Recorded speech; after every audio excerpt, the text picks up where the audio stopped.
just find it easier to set up, there's a table here, everything like that.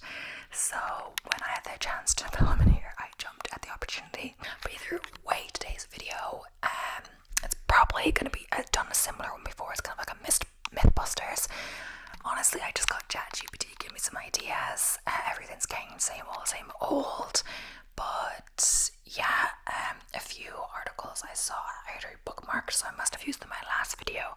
So of course I avoided those, but nevertheless they could be some repeats. But who knows? You probably don't actually watch all my videos, so I'm not sure who will actually notice. But yeah, so the first then is well-known facts that are actually wrong. And as usual, I've opened up a few articles because I'm in such a rush. I seem to be talking super fast, so I'm gonna slow it down. Now, okay, so the little intro is many so-called popular facts are deeply inaccurate. Don't drink milk when you have a cold. That one's hard to swallow. Tomato sauce blocks the smell of a skunk. Something smells fishy here and it isn't the skunk. I'm going to blow the lid off what you thought you knew. And yeah, these are well-known facts that are actually wrong. So let's just scroll down to where the facts are. It's gonna take a while. Yeah. So you should stretch before exercise, and it says by stretching your muscles you make yourself nice and loose and reduce the risk of hurting yourself. Not. Research released in the past few years shows you can suffer injuries, stretch or no stretch. As for being loosey-goosey, that's not a guarantee either. Some people actually perform worse after a good stretch. As with any workout, you should read up and ask around before taking the plunge and possibly tearing a ligament. So I'm not sure exactly what this is, but no guarantee that these are like 100% correct. I don't know.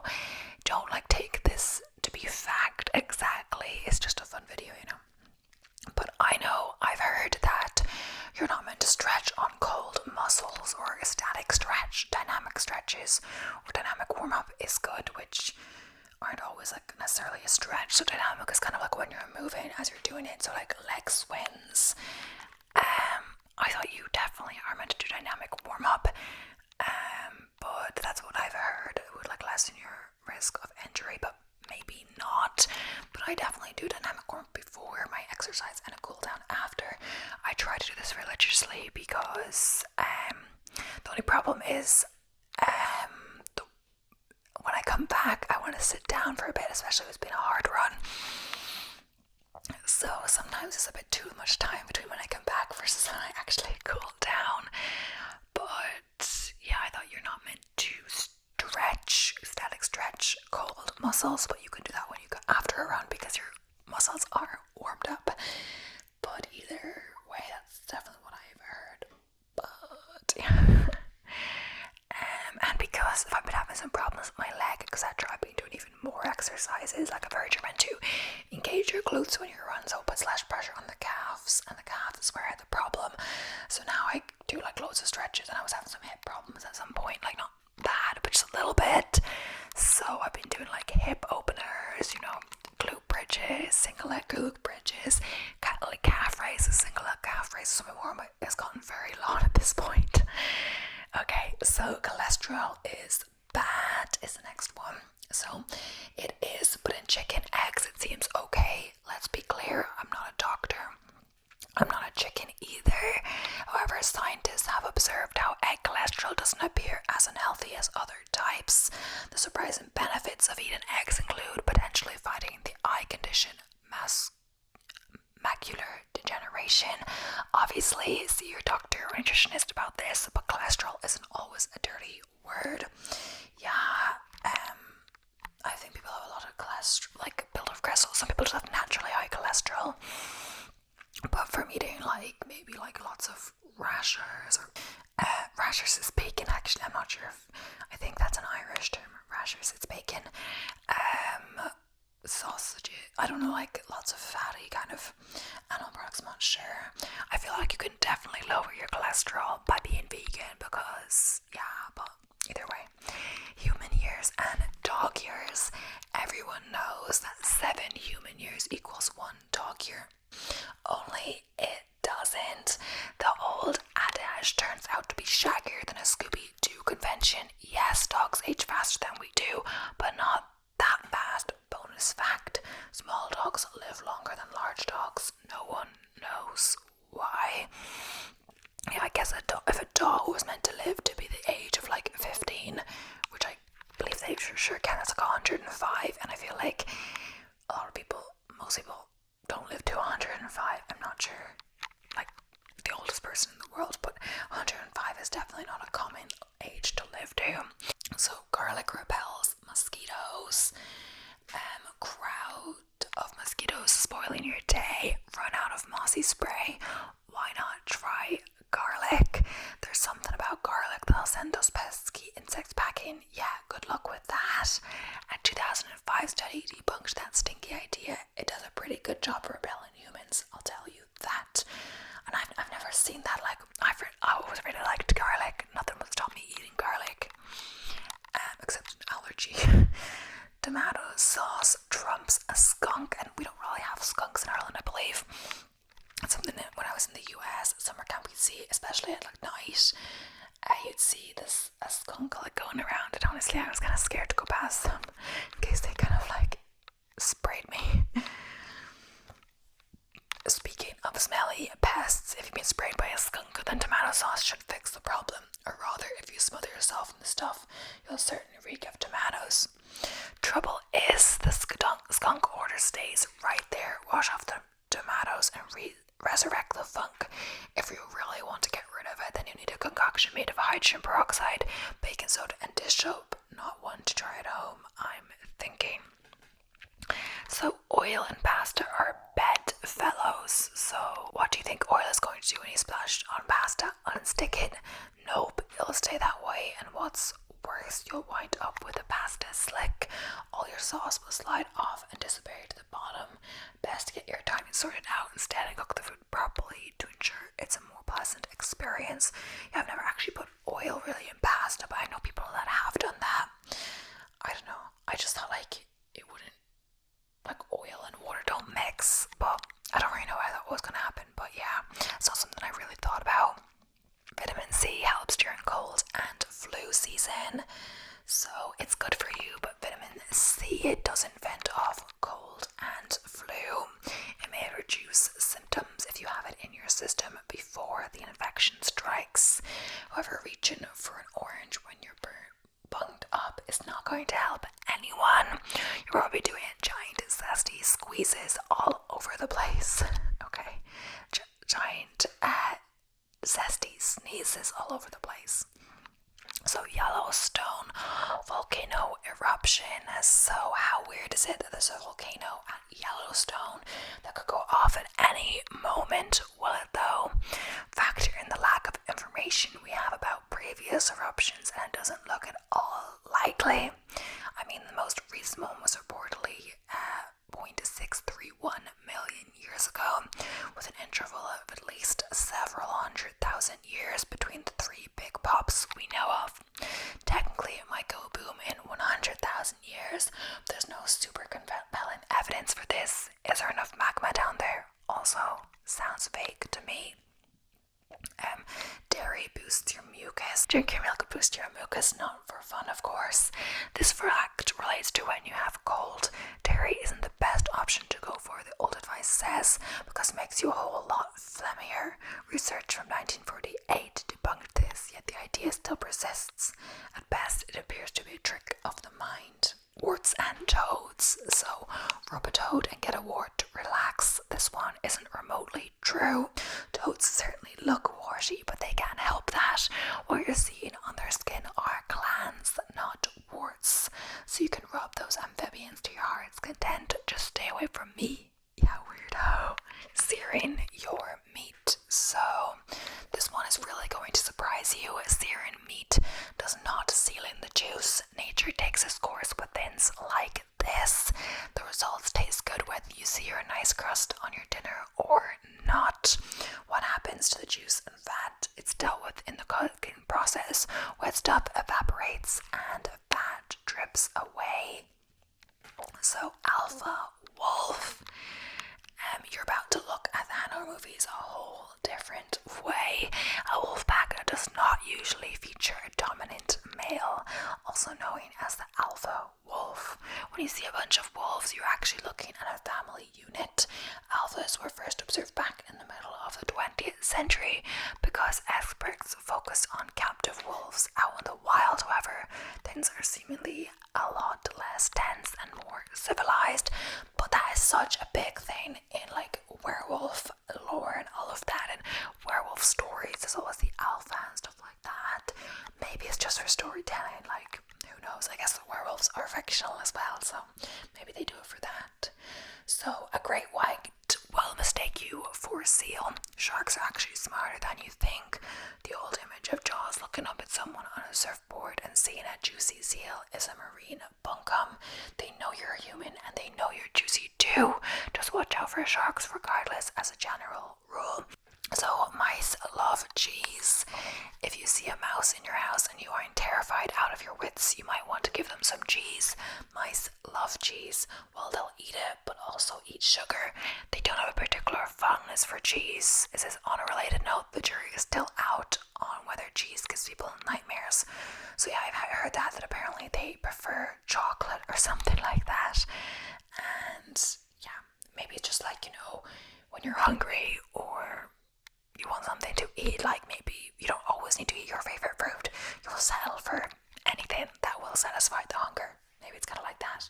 They'll take what they can get. So houseflies live for 24 hours. Let's assume this is the case based on what? It isn't clear. Maybe the fact a fly can be easily swatted gives us the impression that its life cycle is so short. In fact, an average fly can go on buzzing for over 2 weeks.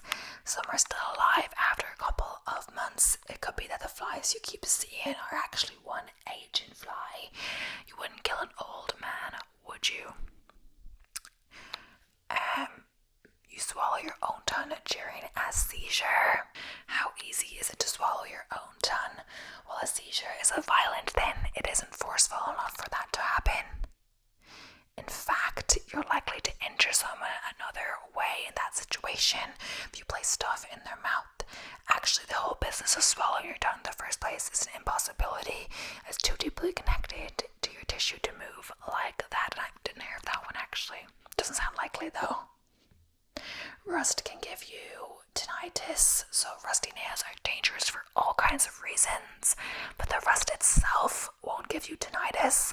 Of course, that doesn't mean the nail has no tinnitus bacteria on it. The nasty stuff comes from elsewhere. A trip to the doctor is recommended in any case. You need to drink a lot of water, so one of the most annoying things about drinking lots of water is the effect it has on your bladder. Staying hydrated can cut down productivity because you're running for the john every 5 minutes. What's the solution? Drink lots of water. Don't drink lots of water. You don't necessarily have to. Not all water comes from water bottles, right? Fruit and vegetables are a source of hydration too. There's no need to monotonously knock back pints of water like a goldfish. Yeah, like you don't need to drink like pints and pints and pints of water, but there is a need to drink water, and especially this is different if you're a runner as well, because you lose like a lot of water through sweat and salt as well, so you should replenish that. Like depending, like it's easier to get dehydrated, I guess, than you think, but just make sure on longer runs, bring some water and stuff like that. And I think your body kind of just feels it when it's warmer as well, because after a long run, maybe it's because I know I should stay hydrated, but after a long run, I just feel thirstier because you've lost a good bit of water, I believe. If you haven't heard of diverticulitis, I'm saying that so wrong, but then you've probably heard of nuts getting lodged in your colon. Sufferers of diverticulitis have pockets in their colon lining. Foods such as nuts and seeds could potentially get stuck in these pockets and inflame them on their way through the digestive system. However, medical science shows the evidence for this is not convincing enough. So human ashes. Turns out that farewell to your loved one isn't as straightforward as it looks. Yes, a body is burned at the crematorium. The deceased also needs to pay a visit to a scary machine called a cremulator. Like the giant in the story, it grinds your bones not to make bread, but ashes, but aren't really ashes, but a pulverized skeleton. I'm not really sure what the fiction in that one is, but yeah. Plastic surgery involves plastic. When someone has a nose job or boob implants, they are not made of plastic. The word plastic itself comes from the Greek plastikos. The word relates to molding shapes. A surgeon will use silicone and cortex. Yes, you heard that correctly. Like the stuff coats are made from, but they won't use plastic. Piranhas are crazy about meat. Yes, you might be in a little bit of trouble if a school of piranhas surrounds you while out swimming, but they'll go for your hands and feet. Nasty, but far from the feeding frenzy presented in movies. Oh, and they eat other things beside flesh. You might witness a whole grain of frenzy or fig frenzy instead. So cracking knuckles can or causes arthritis. So stop cracking your knuckles or regret it when you're older, because someone may have beaten you up by that time for always cracking your damn knuckles. Arthritis. There's no conclusive evidence that cracking knuckles can lead to this. Might affect your grip or lead to other injuries though. And I've heard it's bad for you, but we do it sometimes. But honestly, I was never really obsessed with doing that. So dropping a penny from a great height can kill you. A penny can become a lethal weapon when dropped from the top of a building. Well, it might give you a bump anyway. We have an image of a dropped coin getting faster and faster until it slices into her skull like a buzzsaw. The truth is a lot less bloody. If anything, it slows down on its descent and won't exceed terminal velocity. So how Harrison Ford got the role of Han Solo. It wasn't because he was a carpenter. Ford is good with his hands, but he had his sights set on acting. He actually read dialogue for other hopefuls. While George Lucas was trying to work out who to cast, Lucas saw that he was more than just a stand-in and offered him the role. This came as a surprise to Ford, who didn't think he was the actor George was looking for. We hope this has set the record straight on some well-known facts. So yeah, let's move on to the next list. There's gonna be a few repeats, I believe, but yeah. So hopefully I haven't done this article before. So salty water boils quicker. Adding a sprinkle of salt to water makes no difference. It can actually make boiling take longer. So left and right brain, there's no solid division between the talents of each hemisphere. The left brain can learn right brain skills and vice versa. I'm actually going to move on to a list where I believe there's a bit more explanation on everything. So yeah, and then I might do that at the end if there's any time left. So Mount Everest is the tallest mountain in the world. Mount Everest is one whooping big mountain, but is it the tallest in the world? In fact, it is not. A mountain is highest in regard to how far it soars above sea level, but technically it is tallest from base to summit, and Mauna Kea kills it at being the tallest. Here's the deets. Above sea level, Mauna Kea in Hawaii is only 13,799 feet to 4,206 meters. When you count the crazy enormous proportion of that that's underwater, is 33,465,000 feet tall, 10,200 meters. Everest, that's not wee little upstart, is only 29,029 feet, 8,848 meters above sea level, so with none of it below sea level. But the shame doesn't end there. Mount Kilimanjaro hasn't taken the stand yet. Kilimanjaro is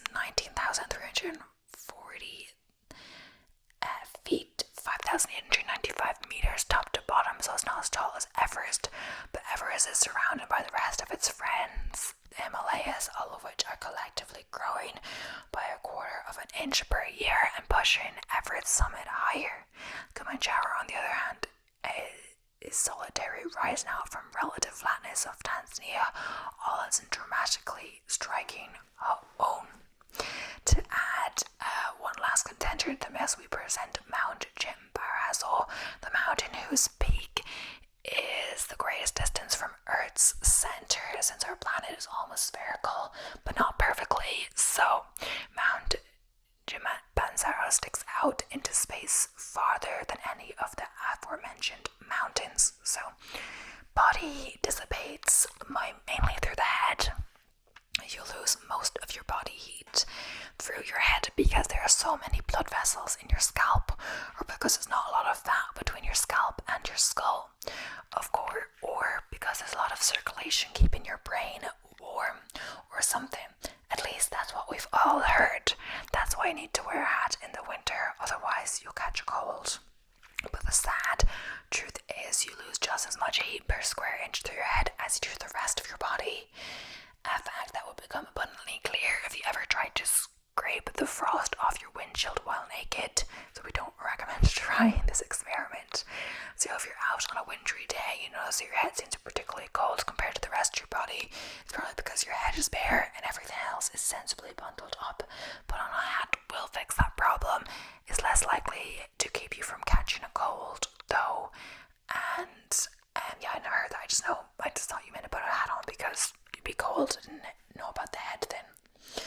So I think we've talked about this one before, so I'm going to skip it. About the Great Wall of China, the only man-made object visible from space. But yeah, so glass is a slow-moving liquid. You may have lived for field trips as a kid, looking forward to a whole day of out-of-school fun and exploring.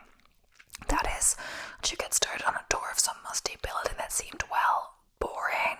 Not even the tour guide's explanation of how the glass is in the wavy, uneven window planes has slowly faded downwards over time could keep your attention. Liquid window panes? No. Rather than the magically sounding slow drip of centuries, the reason old glass windows aren't perfectly even and clear is because of how they were made. Until the early mid 1800s, most window pane glass was made using a process called ground method. The glass was blown, flattened, heated, and spun, yielding a sheet that was relatively cheap to produce. It was also rippled and thicker in some places than in others. In other words, the windows looked that way when they were installed, and they look that way now. No downhill liquid flowing is involved, and if you're really wondering, glass is an amorphous solid. Yeah, I don't know. So it says this, I'm not sure if I talked about this, but we're going to talk about this again, because this is one I hear about a lot, and it's kind of interesting. Mother birds will abandon babies if you touch them, and this is as well other animals. It's a big myth around, I think. It says you're out in the yard and you see a distressing sight. A baby bird is floundering around on the ground. Looks like it's desperate to get in the air, but it can't despite all its efforts. Suddenly, out of your peripherals, you spot a cat readying for a pounce. Sacre bleu, you rush over to scoop up the little bundle of feathers, take it into the house, and try to remember how to assemble a shoebox. Nest to serve as a habitat for your precious little find. You'll raise it until it's ready to fly. While this is run on several levels, it's not because you touched the bird. Baby birds usually don't leave the nest until they're ready, or at least ready-ish to fly. Just like how well you drove during your very first driving lesson, they typically stink at flying at first. So needs to say they suffer a few false starts and end up on the ground whining like a teenager who wants the keys but hasn't completely got the hand of which is the gas and which is the brake. So that doesn't mean the fledgling's parents aren't supervising their offspring. They're probably in a nearby tree shuddering as their little dunce forgets all the lessons they taught it. And if you leave the baby bird alone, chances are they'll be there soon to smack it upside the head and tell it to pay more attention during the next round of flying lessons. As for the scent issue, birds just don't smell too well. A few species are the exception, but chances are vastly greater. The little chirping ball of fluff won't suffer if you need to move it to the other side of the fence from where your dog plays. Plus, his parents have invested way too much time and energy raising it. Just scoot off at the first opportunity, no matter how the little guy smells. So, yeah, I guess you never think about it like that. They're just, you need to fail to succeed, if they're always, if a parent is always like gonna jump in before you try at all, then how are you going to learn, I guess? Stuff like that, you know. So, different parts of your tongue detect different tastes. Lots of people think different parts of the tongue are fine-tuned to detect different tastes. The tip of the tongue is where you get your cupcake on. The sides are where the salty taste really hits home. Bitters in the back, and in between is a sour zone. This fact was the prevailing notion for a very long time.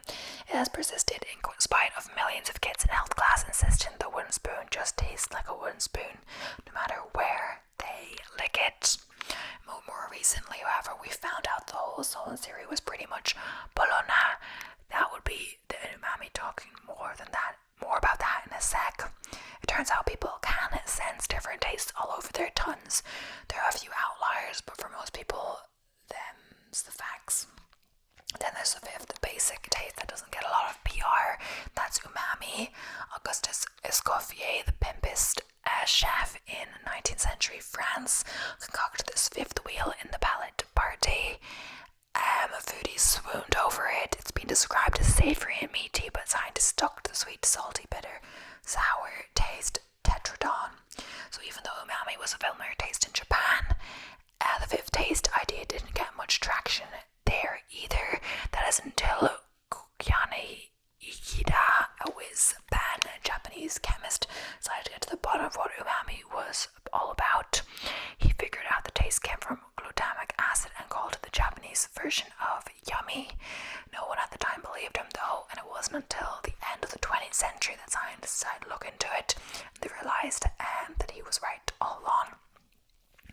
But yeah, I feel like umami, I always associate that with like soy sauce. That makes sense, and like mushrooms, and then like that, like meat as well. But I don't eat meat. But yeah, so the next one is that people thought the world was flat before Columbus. So Christopher Columbus's crew had a lot to be worried about as they set sail. There was the possibility they might wind up with scurvy or meander into a vengeful weather front. And of course, there were all those warnings about where there be monsters. But falling off the edge of the planet, not so much. The idea that Columbus was endeavoring to attempt the unimaginable, defy all existing scientific precedent, and become an international celebrity for not toppling off the world is false. People have known since the learned and logical age of the Greeks. They lived on a great big globe. There were lots of obvious clues, like the way his ship sailed over the horizon. There are many objections to Columbus's plan to reach the East Indies via a somewhat novel route, but a tragic and expensive plunge into the abyss wasn't one of them. Most contentious were the logistics, given the estimated and not too shabby size of the globe. There were steep odds his ship wouldn't successfully reach their intended destination. In the 1800s, the knowledge that our goofy Dark Ages ancestors had just up and forgotten the shape of the thing they lived on started to circulate. Okay, didn't actually know that. So, deoxygenated blood is blue. Everyone has veins sneaking up and down their bodies, and those veins are blue. So it stands to reason that whatever magical and mysterious substance courses through those veins, alright, fine, it's just pouring old blood, is, as a matter of course, blue. But no, once your blood has stopped by the bank, your lungs, and picked up a withdrawal of cash money's oxygen, it's flushed with greenbacks, bright red blood. Once it's spent a night in the town and circulated through your body, it returns with the massive hangover. The blood has turned a dark red, and it goes to curl up on the couch, take another pass through the heart. Basically, the veins are blue. That's the trick of the light, not the color of what's inside them. So, humans have 5 senses. I feel like we talked about this, but I'm going to say this one again. We hear what you're saying, we see your point, we feel your pain. Also, you smell bad and possibly taste funny, the latter of which we don't intend to test. But if you believe these are the only 5 ways you can detect information about your environment or alterations to your person, we're going to punch you in the face. There, boom, you'll feel it thanks to nociception, the ability to sense pain. There are lots more too. Although lists vary and the final number of senses tally is a great dispute. There are several boring ones. The studios without you knowing. So let's skip those. More interesting is proprioception. I'm not sure how you say that. Proprioception, which helps you pass the close your eyes and touch your nose test. Basically, what lets two parts of your body connect without visual confirmation.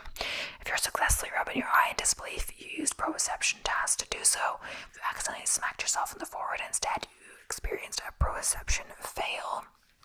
Apart from those, hunger and thirst can count according to some, as can feelings of hot, cold, itch, interestingly, is apparently independent from both touch and pain. It's annoying on so many levels. So, yeah. There are more than we think, apparently. So, let's do a few more quick fire ones. Let's see. 3 wise men. Nowhere in the Bible does it specify that there were 3. Didn't know that. MSG equals headaches. There is no scientific proof, just anecdotal evidence implicating monosodium glutamate. Yeah, people have a big thing against that for some reason. Dogs sweat by salivating. No, they regulate temperature through panting. They actually sweat through their foot pads.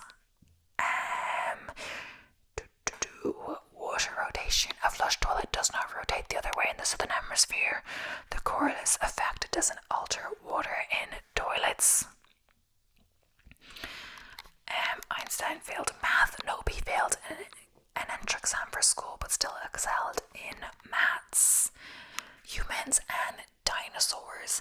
Despite 41% of US adults thinking we coexisted, we actually missed each other by 64 million years. So, not that long, you know. Kind of long, actually. So, black holes, not really holes, but rather hugely dense objects with massive gravitational pull. And the senses apparently can be up to 21. Wow. So let's try to do Van Gogh. I'm not sure how you say it actually properly, but could obviously earn a bit of madness for a woman. It says Vincent van Gogh, famous Dutch painter, did indeed get a part of his ear sliced off, but it may have happened during a fight rather than a romantic gesture for a sex worker or in a moment of madness. The Van Gogh Museum noted that the artist may have cut off his own ear during an argument with French artist Paul Gauguin, but he later could not recall anything about the event. But Hans Kaufmann, one of the authors of the book Pacte des Schweigen, told ABC that he and some experts believe that to save Gauguin from prosecution, Van Gogh and Gauguin lied to authorities after Gauguin attacked Van Gogh with a fence and sword to never talk about it again. This was account for the difference in stories, apparently. So, Walt Disney's body is cryogenically frozen. His biography states that after he died from lung cancer complications in 1966, his body was cremated in Glendale, California. Mental Floss reported that the rumor likely got started because the president of the Cryonics Society of California told the Los Angeles Times that Walt Disney Studios had inquired about the process. Although Walt was not cryogenically frozen, people remembered the association of Walt Disney with cryonics, and the rumor persisted. So Paul Revere held up the lanterns in the Old North Church. 1, if by land, 2, if by sea, is the famous quote by Longfellow that was given to the lantern coat to be used in the Old North Church to determine how the British were approaching Boston. Paul Revere is best associated with this historic event, but he was not the one to hold up the lanterns. The church said that the church sexton Robert Newman and the vestryman Captain John Pauling Jr. were likely the ones inside the church to pull off the signal. So, when briefed on the suffering in her kingdom, Marie Antoinette replied, "Let them eat cake." There's no record of Queen Marie Antoinette of France ever having said these words. The myth goes that when told French peasants did not have enough bread to feed themselves, she replied callously, "Let them eat cake." History.com claimed that Lady Antonia Fraser, author of a best-selling biography of the French Queen, believed that the quote would have been highly uncharacteristic of Marie Antoinette, an intelligent woman who donated generously to charitable causes, despite her own undeniably lavish lifestyle, displayed sensitivity towards the poor population of France. So, okay, a few behaviors based on fraudulent research that's been shown to have been manipulated. Alcohol kills brain cells. Even in heavy users and alcoholics, brain cells aren't killed, only damaged. Well, damage isn't good either. But missing persons report, police don't require a 24-hour waiting period before accepting a missing person report. I guess because the first 48 hours is most important, and why would you skip the first 24 of the first 48? Especially once like a missing child and anything like that, you know. But anyway, that is the end of today's video. Thank you so much for watching. I hope you enjoyed. I will see you in the next one. Don't forget to subscribe if you haven't already,